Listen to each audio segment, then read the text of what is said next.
Trend چلاتے ہیں۔ ہمدرد شیعوں کی مجلس میں جاتا ہے، شیعوں کی رافضیوں کی بولی بولنے لگا ہے، رافضیوں سے ملاقاتیں کرتا ہے، یہ شیعہ ہو گیا ہے، مجھے تمہارے فتووں کی پرواہ نہیں، مجھے تمہارے فتووں کی اور پروپیگنڈے کی پرواہ نہیں، میں کسی مولوی کا مقلد نہیں، میں رسول اللہ کا متبع ہوں۔ آج مولوی استدلال کرتا ہے، مولوی قیاس کرتا ہے، فرقہ وارانہ ذہن سے شیعہ کی نفرت میں وہ یہ کہتا ہے کہ مولا کا معنی دوست ہے، مولا کے 50 معنی آتے ہیں، ڈکشنری اٹھا کے دیکھو مولا کے 40 معنی آتے ہیں، مولا کا معنی غلام ہے، مولا کا معنی دوست ہے۔ رسول نے تو زید بن حارثہ سے بھی کہا تھا انت اخونا و مولانا، تم ہمارے بھائی اور ہمارے مولا ہو۔ اس میں علی کی کیا خصوصیت ہے، اس میں علی کی کیا فضیلت ہے، علی کے کون سا مقام و مرتبہ ہوا کہ جو تم کہتے ہو من کنت مولا فہذا علی مولا۔ میں یہ پوچھنا چاہتا ہوں مولوی سے، تمہارا استدلال عظیم ہے یا محمد مصطفیٰ کا؟ الحمدللہ رب العالمین والصلاة والسلام علی سید الانبیاء والمرسلین وآلہ الطیبین الطاہرین، اما بعد فاعوذ باللہ من الشیطان الرجیم، بسم اللہ الرحمن الرحیم۔ قال اللہ تبارک و تعالی فی القرآن المجید والفرقان الحمید، یا ایہا الرسول بلغ ما انزل الیک من ربک وإن لم تفعل فما بلغت رسالته واللہ یعصمک من الناس، صدق اللہ العظیم۔ اخرج الترمذی وابن ماجہ فی سننہما قال عن البراء بن عازب وعن ابی طفیل عامر بن الواسلہ وعن زید بن ارقم وغیرہم قال قال رسول اللہ صلی اللہ علیہ وآلہ وسلم فی غدیر خم لعلی بن ابی طالب من کنت مولاہ فہذا علی مولاہ اللہم وال من والا وعاد من عادا، صدق اللہ العظیم وبلغنا رسولہ النبی الکریم ونحن على ذلك لمن الشاہدین والشاکرین والحمد للہ رب العالمین۔ قابل صد احترام، نہایت ہی واجب الاحترام میرے غیرت مند دوستوں، بھائیوں اور بہنوں، السلام علیکم ورحمۃ اللہ وبرکاتہ۔ نہایت ہی محترم علماء کرام اور شہر کے محترم معزز شخصیات، سامنے تشریف فرما علماء کرام، اہل سنت والجماعت سے تعلق رکھنے والے اور اہل تشیع حضرات، خصوصاً ملت تشیع کی ملک پاکستان کی عظیم دینی شخصیت جناب علامہ محمد امین شہیدی صاحب حفظہ اللہ، جو اس وقت بین المذاہب ہمانگی، اتحاد بین المسلمین اور وطن عزیز کے اندر تمام اکائیوں کے درمیان میں وحدت اور یگانگت کے لیے اپنی کاوشوں کو جاری رکھے ہوئے ہیں، اور دیگر علماء کرام اہل سنت سے تعلق رکھنے والے برادر عزیز جناب علامہ سید طیب شاہ ترمذی صاحب حفظہ اللہ، میں آپ کی کاوشوں کو سراہتا ہوں کہ جس علاقے سے آپ کا تعلق ہے وہاں پر اہل البیت اور سادات کے پیغام کو، ان کے حقوق کی آپ بات کر رہے ہیں۔ پروردگار آپ سب کی حفاظت فرمائے اور آپ کی توفیقات میں اضافہ فرمائے۔ آج ہم یہ دیکھ رہے ہیں کہ ہمارے معاشروں کے اندر، ہمارے جو پاکستان کا معاشرہ ہے اور دنیا بھر کے مسلم معاشرے زوال کا شکار ہے، فکری، سیاسی، معاشی زوال موجود ہے۔ فکری طور پر انتشار کی کیفیت ہے، معاشی طور پر عدم استحکام ہے، سماجی طور پر بد اخلاقی اور اخلاقی گراوٹ ہے۔ ایسے میں ہم اپنے مذہبی قائدین کو دیکھتے ہیں، سیاسی قائدین کو دیکھتے ہیں کہ وہ اس کا حل پیش کرتے ہیں۔ بڑی بڑی کانفرنسز ہوتی ہیں، سرمایہ لگایا جاتا ہے بڑے بڑے پروجیکٹ تیار کیے جاتے ہیں، پروگرامز بنتے ہیں، اور دنیا بھر سے اور پورے پاکستان سے تمام سیاسی قائدین کو، مذہبی رہنماؤں کو جمع کیا جاتا ہے۔ ہم یہ سمجھتے ہیں کہ اس طرح امت کے مسائل کا حل ہو جائے گا، لیکن برسوں سے ہم یہ دیکھتے ہیں کہ پاکستان ہو یا دنیا بھر کے مسلم معاشرے، وہاں پر بڑا سرمایہ لگا کر تنظیمیں بنائی گئی، مسلم معاشروں کے اندر ایسی سیاسی اور مذہبی جماعتوں کا قیام وجود میں لایا گیا، اور ایسی تقاریر کی گئی، مذہبی جماعتوں کو وجود بخشا گیا کہ جس سے یہ سمجھا جانے لگا کہ اب یہ ملت سیاسی، معاشی، اخلاقی، سماجی طور پر تنزل سے نکل کر عروج پہ چلی جائے گی۔ لیکن ہم یہ دیکھتے ہیں کہ اس امت کا مسئلہ اسی طرح اٹکا ہوا ہے۔ مسلم معاشرے آج بھی گراوٹ کا شکار ہے، یہاں مذہبی انتہا پسندی پائی جاتی ہے، اخلاقی طور پر گراوٹ کے ہمارے معاشرے شکار ہو گئے ہیں، یعنی جو بھی سیاسی رہنما حل دیتا ہے وہ ناکام نظر آتا ہے، مذہبی رہنما حل دیتا ہے ناکام نظر آتا ہے، جو مذہبی تحریکیں یہاں بنتی ہیں تشدد کا شکار ہو جاتی ہیں اور اپنے منشور سے پیچھے ہٹ جاتی ہیں۔ اس کی وجہ کیا ہے؟ ہمارا نوجوان سوچتا ہے، ہمارا نوجوان سوال اٹھاتا ہے کہ آخر میں جاؤں تو کدھر جاؤں، آخر میں جاؤں تو کدھر جاؤں؟ مساجد تقسیم ہے، مدارس تقسیم ہے، صفوں کو بانٹ دیا گیا ہے، ہر طرح کے الگ الگ جھنڈے، رنگ، لباس وجود میں آئے گئے، لیکن یہ امت کا مسئلہ حل نہیں ہو رہا۔ کیا وجہ ہے؟ اس کی بنیادی وجہ کیا ہے؟ میں نے اپنے جب ان تمام چیزوں کا بغور مطالعہ کیا، روایات کو تلاش کیا، قرآن مجید کا مطالعہ کیا، تو غیر جانبداری سے میں یہ آپ کے سامنے عرض کرنا چاہتا ہوں کہ یہ امت اس حل کو قبول کرنے کو تیار نہیں جو محمد رسول اللہ نے پیش کیا صلی اللہ علیہ وآلہ وسلم۔ اگر یہ امت اس حل کے اوپر آ جائے جو محمد ابن عبداللہ صلی اللہ علیہ وآلہ وسلم نے اس امت کو حل دیا ہے، صحابہ کو حل دیا تھا، صحابہ کے عظیم مجمع کے سامنے کہا تھا کہ تم کبھی گمراہ نہیں ہوگے اگر تم اللہ کی کتاب کی پیروی کرو گے اور میری اطرت کی پیروی کرو گے۔ اگر آج یہ امت اس کے لیے تیار ہو جائے کہ ہم رسول کے دیے ہوئے حل کے اوپر آئیں گے، کسی انسان کے، کسی دوسرے کے دیے ہوئے حل کے اوپر نہیں، کسی سیاسی یا مذہبی قائد کے حل دیے ہوئے نہیں، جو رسول نے حل دیا ہے۔ انسان جو عام انسان ہے اس کی بات سے زیادہ بڑھ کر رسول کی بات معتبر ہے یا نہیں ہے؟ تو پھر ہم کیوں بھٹک رہے ہیں ادھر ادھر؟ سوال کرنا چاہتا ہوں۔ لیکن افسوس کی بات یہ ہے آج عید غدیر کے عنوان سے معنون اس اجتماع میں جہاں اکابرین شہر اور معزز علماء کرام تشریف فرما ہے، ایک طالب علم ہونے کی حیثیت سے، اہل السنت والجماعت کا نمائندہ ہونے کی حیثیت سے میں یہ سوال کرنا چاہتا ہوں، آخر کیوں ہم اس حل کی جانب نہیں آنا چاہتے جو رسول اللہ کا دیا ہوا حل ہے؟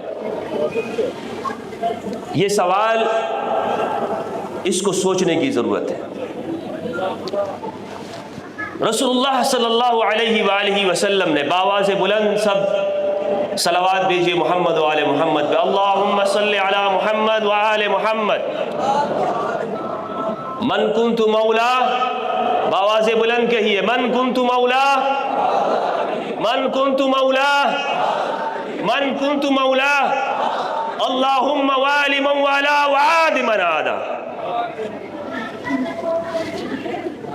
رسول اللہ صلی اللہ علیہ وآلہ وسلم نے 18 ذی الحجہ غدیر خم کے مقام پر صحابہ کرام کو جمع کر کے ان کے سامنے علی کی ولایت کا اعلان کیا۔ رسول اللہ نے اپنی ذات کو گواہ بنایا علی کی ولایت کے اوپر، اپنی رسالت کو گواہ بنا کر صحابہ کرام سے یہ پوچھا، میرے صحابہ مجھے یہ بتاؤ، کیا میں تمہاری جانوں کا مالک نہیں ہوں؟ الست اولا بالمؤمنین من انفسہم، کیا میں مومنوں کی جانوں کا مالک نہیں ہوں؟ ہمارے اہل سنت ترجمہ کرنے والوں میں احمد رضا خان صاحب بریلی رحمہ اللہ، انہوں نے ترجمہ کیا النبی اولا بالمؤمنین من انفسہم، نبی مومنوں کی جانوں کے مالک حقدار ہیں۔ رسول اللہ نے صحابہ کو جمع کر کے ان سے یہ عہد لیا، میرے صحابہ مجھے بتاؤ، کیا میں تمہاری جانوں کا مالک نہیں ہوں؟ رسول اللہ نے قرآن مجید کی آیت، سورۃ الاحزاب کی آیت النبی اولا بالمؤمنین من انفسہم وازواجہ امہاتہم، نبی مومنوں کی جانوں کے مالک ہیں اور ان کی ازواج ام المؤمنین کی مائیں ہیں۔ اس سے استدلال کرتے ہوئے صحابہ سے کہا، پوچھا، میں یہاں پر آپ روک کر سوال کرنا چاہتا ہوں، آج مولوی استدلال کرتا ہے، مولوی قیاس کرتا ہے فرقہ وارانہ ذہن سے، شیعہ کی نفرت میں وہ یہ کہتا ہے کہ مولا کا معنی دوست ہے، مولا کے 50 معنی آتے ہیں، ڈکشنری اٹھا کے دیکھو مولا کے 40 معنی آتے ہیں، مولا کا معنی غلام ہے، مولا کا معنی دوست ہے۔ رسول نے تو زید بن حارثہ سے بھی کہا تھا انت اخونا و مولانا، تم ہمارے بھائی اور ہمارے مولا ہو۔ اس میں علی کی کیا خصوصیت ہے؟ اس میں علی کی کیا فضیلت ہے؟ علی کے کون سا مقام و مرتبہ ہوا کہ جو تم کہتے ہو من کنت مولا فہذا علی مولا؟ میں یہ پوچھنا چاہتا ہوں مولوی سے، تمہارا استدلال عظیم ہے یا محمد مصطفیٰ کا؟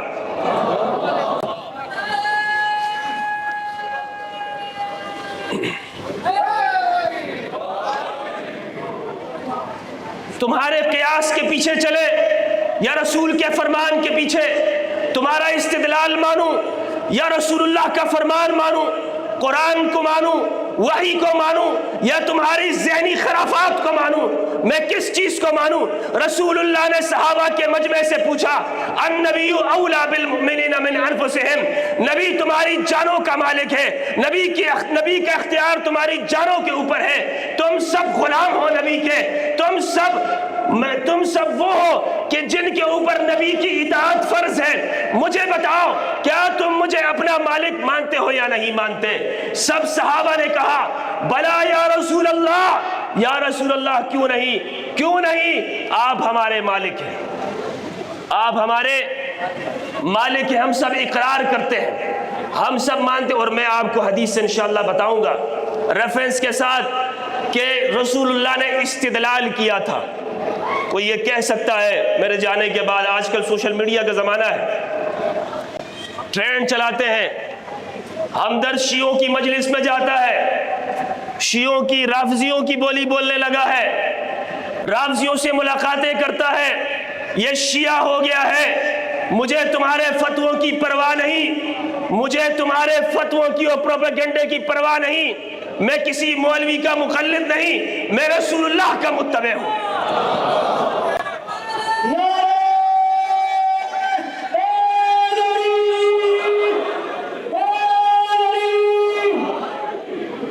آج جشن غدیر ہے تو ذرا مسکراہٹ سے کہیے من کنت مولا، من کنت مولا، من کنت مولا۔ بارک اللہ، جزاکم اللہ۔ رسول اللہ صلی اللہ علیہ وآلہ وسلم نے استدلال کیا قرآن مجید کی آیت سے، النبی اولا۔ استدلال کا لفظ میں اس لیے استعمال نہیں کر رہا کہ پیغمبر قیاس، اس طور پر استدلال کا مراد یہ ہے کہ ان کے سامنے پیش کی، یہ مولوی حضرات کے لیے صرف میں یہ لفظ استعمال کر رہا ہوں، ورنہ نبی کا فرمان واجب ہے کہ سامنے والا اس کی اطاعت کرے، اسے پھر یہ کہنے کا اختیار نہیں ہے کہ میں اپنی ذہن چلاتا ہوں، میں اپنی عقل چلاتا ہوں۔ پیغمبر کے سامنے عقل چلانے کی ضرورت نہیں ہے، پیغمبر کے سامنے پیغمبر نے ارشاد فرما دیا، بس بات ختم۔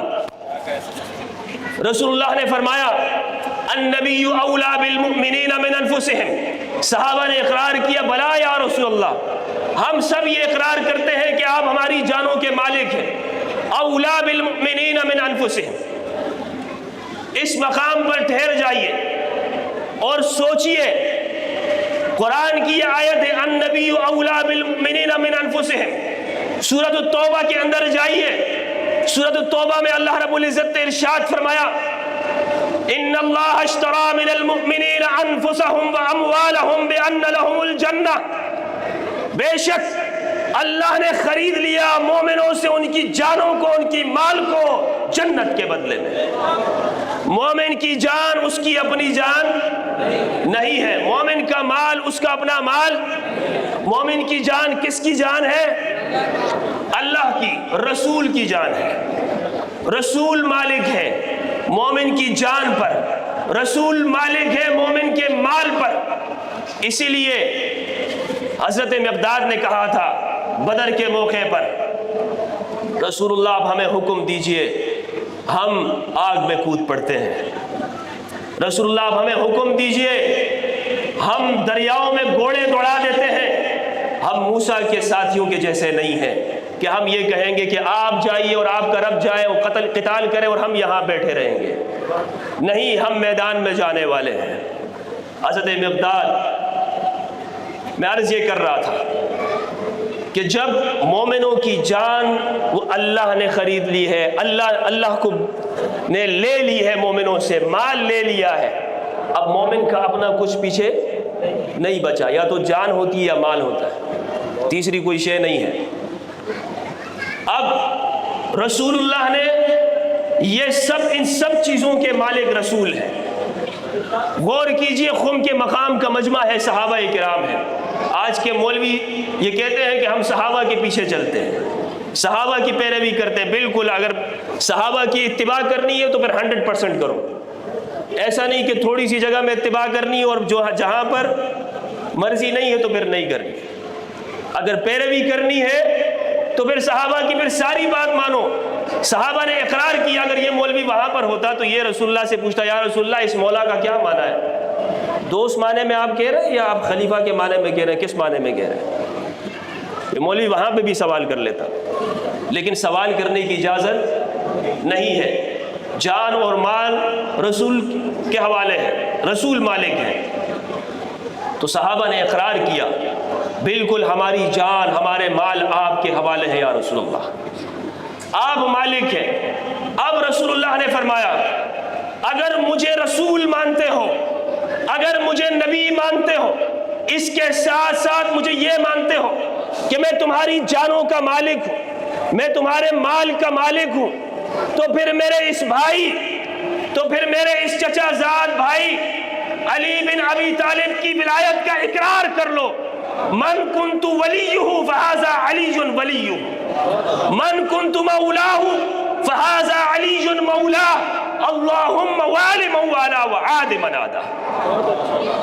یعنی جس طرح تمہاری جانوں کے اوپر میری رسالت کا اقرار لازم ہے، بغیر مجھ پر ایمان لائے تمہارا ایمان قبول نہیں، میری رسالت کے اقرار کیے بغیر تمہارا کوئی عمل قبول نہیں، میرے سامنے بات کرنے سے، اونچی آواز میں بات کرنے پر تمہارے اعمال ضائع ہو جائیں گے۔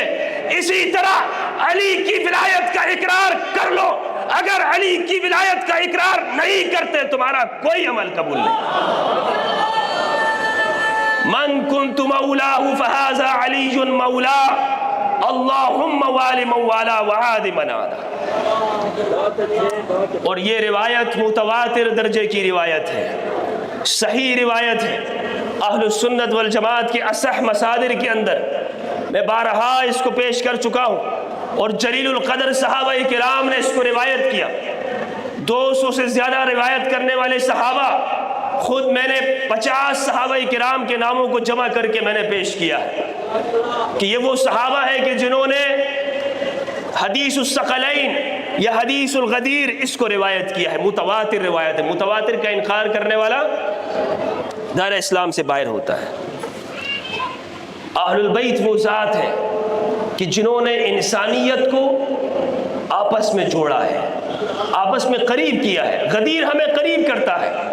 غدیر کا واقعہ یہ کوئی سنی شیعہ واقعہ نہیں ہے، کیسے ہم آج سوشل میڈیا پہ ٹرینڈ چلتا ہے۔ اس کلپ کو میرے محفوظ کر لیجئے، سوشل میڈیا پر میں ان کو پیغام دینا چاہتا ہوں کہ جو غدیر کے حوالے سے جنہوں نے مہم چلائی، بائیکاٹ عید غدیر کی مہم چلا کر تم نے رسالت کا انکار کیا ہے، علی کی ولایت کا انکار کر کے۔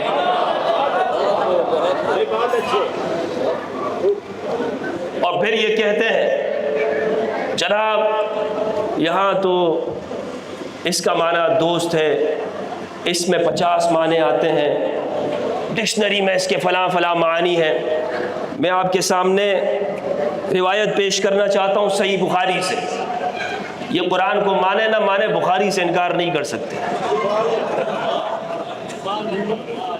اگرچہ یہ کہتے ہیں ہمارے لیے اللہ کی کتاب کافی ہے، لیکن بخاری سے کم از کم انکار نہیں کر سکتے۔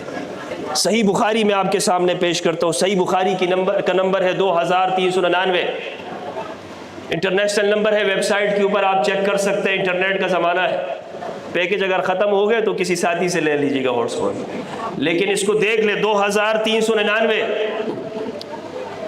بخاری کی روایت ہے ابو ہریرہ سے، وہ کہتے ہیں کہ نبی صلی اللہ علیہ وآلہ وسلم نے فرمایا کہ جو بھی مومن اس دنیا سے جاتا ہے میں اس کا دنیا اور آخرت میں ولی ہوں، دنیا اور آخرت کا ولی میں اس مومن کا ہوں، دنیا کا بھی ذمہ دار میں ہوں، آخرت کا ذمہ دار بھی میں ہوں۔ شرط یہ ہے کہ بندہ مومن ہونا چاہیے۔ شرط کیا ہے؟ مومن ہونا چاہیے۔ صلوات بر محمد و آل محمد، اللہم صلی علی محمد و آل محمد۔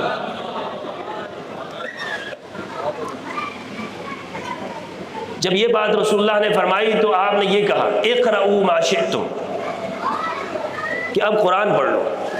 ممکن ہے یہاں پہ کسی نے سوال کر لیا ہو کہ یہ بات آپ نے کیسے کہہ دی ہے، یہ روایت کے اندر یہ الفاظ نہیں ہے، لیکن رسول اللہ نے یہ ارشاد فرمایا اقرؤوا ما شئتم، اقرؤوا ان شئتم، پڑھو اگر تم چاہتے ہو، یعنی قرآن کھول لو۔ یعنی رسول اللہ فرما رہے ہیں یہ بات قرآن میں ہے کہ میں تمہارا ولی ہوں۔ اور رسول اللہ صلی اللہ علیہ وآلہ وسلم نے پھر یہ آیت پڑھی، النبی اولا بالمؤمنین من انفسہم، سورہ احزاب کی آیت نمبر 6، اور فرمایا فأیما مؤمن مات وترک مالا فلیرثہ عصبتہ من کانوا، کہ جو مومن بھی اس دنیا سے چلا جاتا ہے، جو مال وہ چھوڑ کے جاتا ہے تو اس کے ورثہ اس کے مالک ہو جاتے ہیں، عصبہ اس کے مالک ہوتے ہیں۔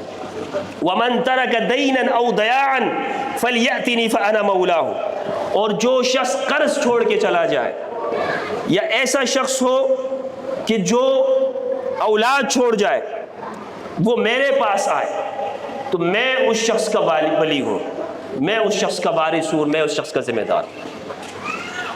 رسول اللہ نے اس آیت کو جو میں نے آپ کے سامنے پیش کی تھی، النبی اولا بالمؤمنین من انفسہم، اس سے صحابہ کے سامنے پیش کیا بطور استدلال کے کہ یہاں نبی جو اولا کا معنی ہے وہ ولی کے معنی میں، اور ولی کیا ہے کہ وہ ذمہ دار ہے، حقوق کا ذمہ دار ہے، کہ اگر تم سے کسی کی مدد نہیں ہو سکتی، تمہارے اوپر قرض ہے اور تم اولاد چھوڑ کے چلے جاتے اور مال بھی نہیں ہے تمہارے پاس، تو میرے پاس آؤ، میں اس کو ادا کرنے کو تیار ہوں، یعنی میں حقدار ہوں تمہارا۔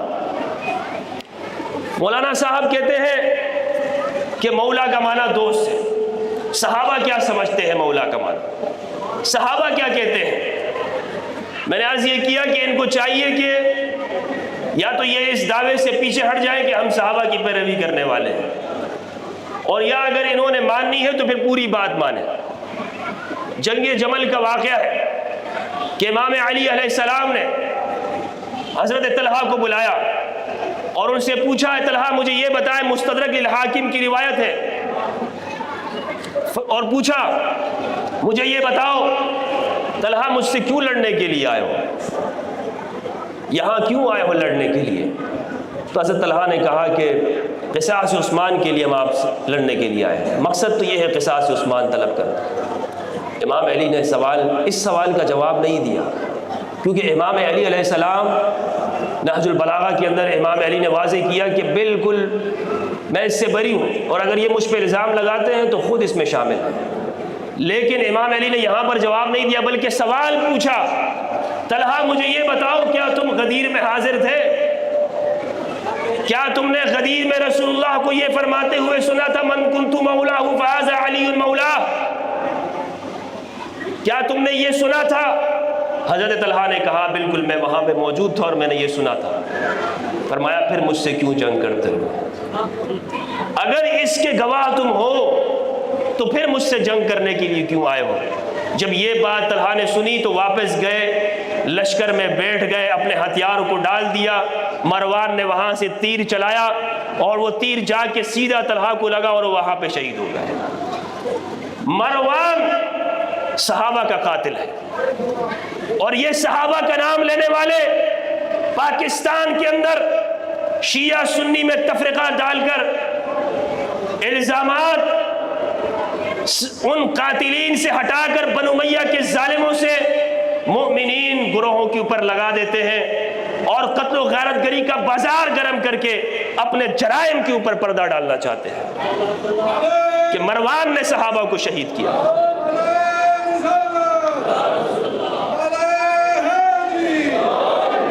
بآواز بلند کہیں، اس طرح نہیں، من کنت مولا،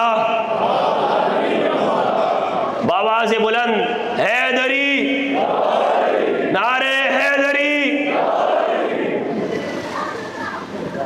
تو حضرت طلحہ سے کہا کہ پھر مجھ سے کیوں جنگ کرتے ہو جب تم غدیر میں وہاں موجود تھے؟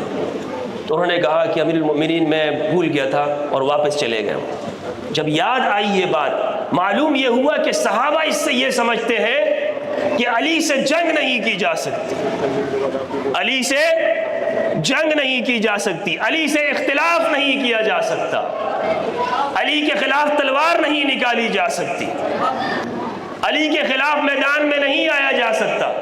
چہ جائے کہ علی سے بغض رکھا جائے، چہ جائے کہ علی پر سب و شتم کا آغاز کیا جائے، لوگوں سے مطالبہ کیا جائے، علی کے اصحاب سے، علی کے ماننے والوں سے کہ تم علی کو برا کہو، اگر وہ نہیں کہتے تو ہاتھ باندھ کر پیچھے ان کی گردنیں ماری جائے۔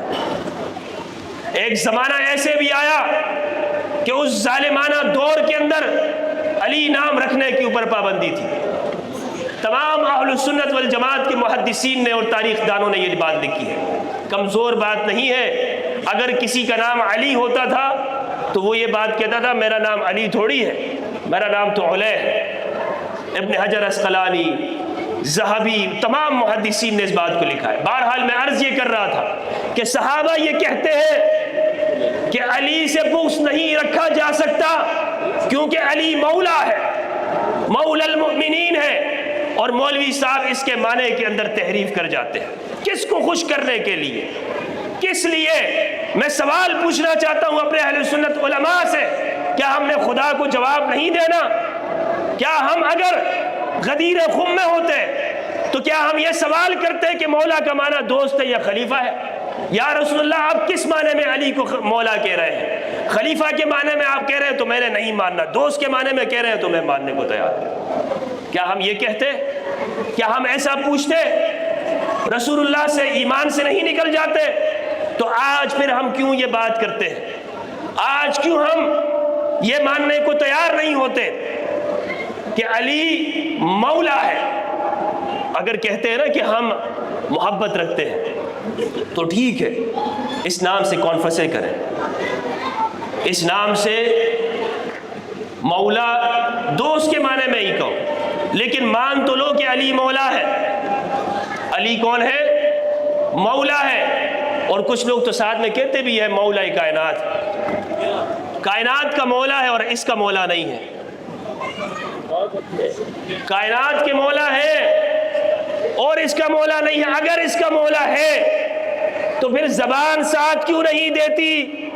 جب پوچھا جاتا ہے کہ مولا کا کیا معنی ہے تو کہتے ہیں دوست، کبھی کہتے ہیں محب۔ ان کا دوہرا معیار ہے. اور جتنے بھی یہ لکھنے والے ہیں جب اس حدیث پہ پہنچتے ہیں، اچھا اقرار سب نے کیا ہے الحمدللہ یہ حدیث صحیح ہے. ابن تیمیہ تک نے منہاج السنہ جو شیعہ کے رد میں کتاب لکھی ہے اس میں انہوں نے مانا ہے کہ من کنت مولا فہذا علی مولا، یہ بات صحیح ہے. آگے کا جو جملہ ہے اللہم وال من والا وعاد من عادا، ابن تیمیہ اس کا انکار کرتے ہیں، لیکن یہ جو الفاظ ہے اس کو وہ مانتا ہے. البانی نے صحیح کہا ہے. تمام جتنے بھی لوگ ہیں حتیٰ کہ کٹر سے کٹر ناصبی وہ بھی یہ بات مانتا ہے کہ یہ حدیث صحیح ہے. کسی میں جرت نہیں ہے بڑے سے بڑے ناصبی کے اندر کہ وہ اس حدیث کا انکار کر سکے. سب مانتے ہیں، یہ سب مانتے ہیں کہ علی مولا ہے، کہ رسول اللہ نے فرمایا. ہاں لیکن یہ مولا کا معنی کیا ہے؟ پھر نیچے لکھتے ہیں اس سے خلافت ثابت نہیں ہوتی. بھائی آپ سے خلافت کے مسائل کس نے پوچھے؟ آپ سے تو یہ پوچھا ہے کہ علی مولا ہے یا نہیں ہے، علی کو مولا مانتے ہیں یا نہیں، بات اتنی سی ہے. لیکن پھر آگے وہ تشریحات کر کے وہ ساری توجہ اس ڈائریکشن کو چینج کرتے ہیں. صحابہ کا ایک وفد مدینہ سے کوفہ کی جانب آ رہا ہے. کوفہ میں انہوں نے دیکھا کہ امام علی علیہ السلام اپنے اصحاب کے ساتھ بیٹھے ہیں. صلوات بھیجیے محمد و آل محمد پر، اللہم صلی علی محمد و آل محمد. امام علی علیہ السلام اپنے اصحاب کے ساتھ ہیں.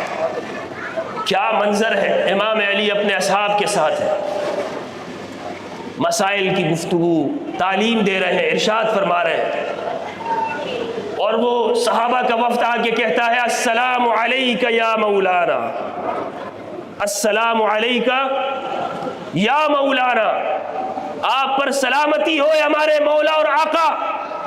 امام علی پوچھتے ہیں انتم قوم عرب، میں تمہارا مولا کیسے، تم تو عربی قوم ہو، تم تو عرب قوم ہو، میں تمہارا مولا کیسے؟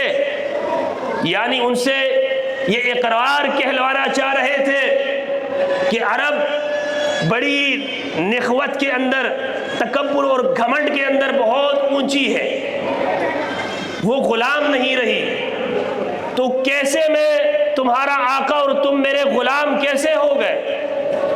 ان سے یہ اقرار کروانا چاہتے ہیں. تو انہوں نے آگے سے کہا، اور اس وفد کے اندر ابو ایوب انصاری رضی اللہ تعالیٰ عنہ وہ تھے، میزبان رسول ابو ایوب انصاری. انہوں نے کہا اے علی، ہم نے خم کے مقام پر یہ سنا تھا من کنت مولا فہذا علی مولا، جس کا میں مولا علی اس کا مولا ہے. ہم وہ فرمان بھولے نہیں ہیں، ہمیں وہ فرمان یاد ہے کہ رسول نے اب ہمیں یہ کہا کہ میں تمہاری جانوں کا مالک ہوں. جس طرح رسول مولا ہے اس طرح علی آپ بھی ہمارے مولا ہیں. علی آپ کی محبت معیار ہے، نفاق اور ایمان کے درمیان میں جدائی کرنے والی ہے. آپ کی محبت سے معلوم ہوتا ہے کہ کون شخص مومن ہے اور کون منافق ہے. صحیح مسلم کی روایت ہے 240 کتاب الایمان کے اندر امام مسلم نے روایت کیا. امام مسلم کہتے ہیں سند بیان کرنے کے بعد زر بن حبیش سے، وہ کہتے ہیں کہ امام علی علیہ السلام نے فرمایا والذی فلق الحبہ وبرأ النسمہ انہ لعہد النبی الامی الی یا علی لا يحبک الا مؤمن ولا یبغضک الا منافق. امام علی نے فرمایا اس ذات کی قسم جس نے دانے کو چیرا اور روح کو پیدا کیا، مجھ سے نبی امی نے یہ وعدہ کیا تھا اے علی تجھ سے صرف مومن محبت کرے گا اور منافق بغض کرے گا.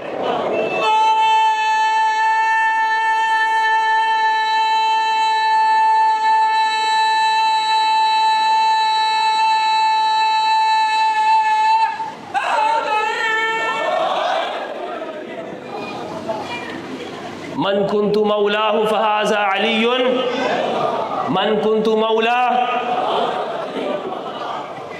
امام علی فرماتے ہیں کہ علی مجھ سے یہ عہد کیا، یہ وعدہ کیا نبی امی نے کہ علی تجھ سے صرف مومن محبت کرے گا اور منافق بغض کرے گا. ایک دور ایسا آیا کہ جب دیکھا گیا کہ علی کے بغض میں لبیک اللہم لبیک کہنا چھوڑ دیا گیا. نماز سے بسم اللہ کو نکال دیا گیا۔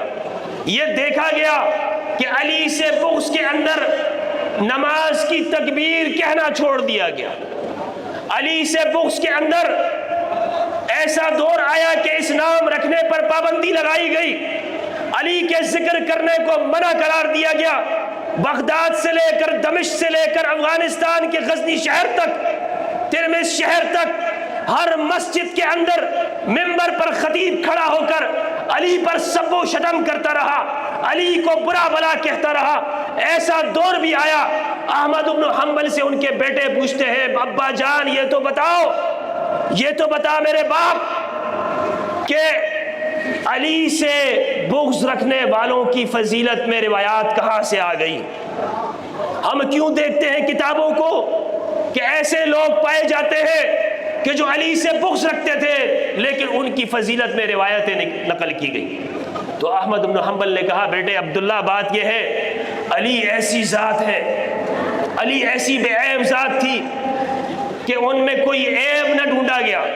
جب دشمنوں نے تلاش کیا کہ علی میں کوئی عیب ڈھونڈے تو علی میں انہیں کوئی عیب نہ نظر آیا۔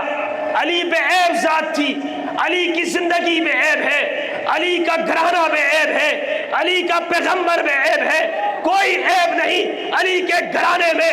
علی کا گھرانہ طاہر ہے، علی کا گھرانہ مطہر ہے۔ آسمان کی آیت نازل ہوئی، انما یرید اللہ لیذھب عنکم الرجس اہل البیت ویطہرکم تطہیرا۔ ہم نے تمہارے گھرانے کو مطہر بنا دیا۔ علی بے عیب ذات ہے، علی کی زندگی بے عیب ہے، علی کا گھرانہ بے عیب ہے، علی کے بچے بے عیب ہے، علی کے بچے سید ہیں، علی کے بیٹے سید ہیں، علی کی گھر والی سید ہے، علی کی خدیجہ سیدہ ہے۔ یہ پورا سید گھرانہ ہے، سادات گھرانہ ہے۔ نبی نے اگر کسی کو سید کہا تو علی کے گھرانے کو سید کہا، کسی اور کو سید نہیں کہا۔ میرے بیٹے، جب پوری دنیا اکٹھی ہو گئی، اس نے علی میں عیب ڈھونڈنا چاہا لیکن علی میں کوئی عیب نظر نہ آیا، تو انہوں نے علی کے دشمنوں کی فضیلتیں بیان کی۔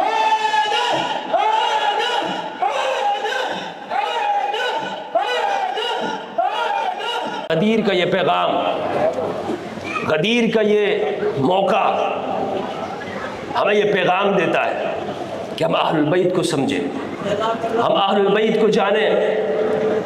اور بنو امیہ کے حوالے سے میں بات عرض کرتا چلوں کہ بنو امیہ یہ نہیں کہ تمام کے تمام، اہل سنت والجماعت کے اندر عمر بن عبدالعزیز رحمہ اللہ بنو امیہ کے صالح افراد گزرے، خالد بن سعید بن العاص الاموی امام علی کے جانثار افراد میں سے، بلکہ السابقون الاولون میں سے۔ خالد بن سعید، ہر قوم کے اندر اچھے بھی ہوتے ہیں اور برے بھی ہوتے ہیں، جیسے ابو لہب استثناء ہے قوم کے اندر۔ تو یہ اگر کسی قوم کی مذمت ہو تو یہ مراد نہیں ہے کہ سارے کے سارے مراد، اکثریت مراد ہوتی ہے۔ قواعد اکثریت کے لیے بنائے جاتے ہیں، کلیت کے لیے نہیں بنائے جاتے۔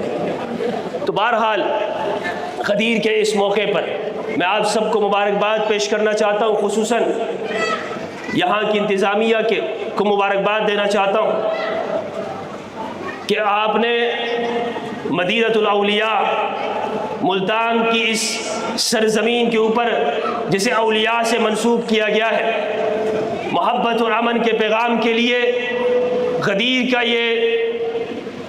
غدیر کے جشن کو منعقد کیا۔ پروردگار آپ کی توفیقات میں اضافہ فرمائے اور ہم سب کو اس پیغام کو سمجھنے کی توفیق دے کہ ہم علی کے ساتھ ہوں اور ہم ظالمین کے صف میں نہ کھڑے ہوں۔ والسلام علیکم ورحمۃ اللہ وبرکاتہ۔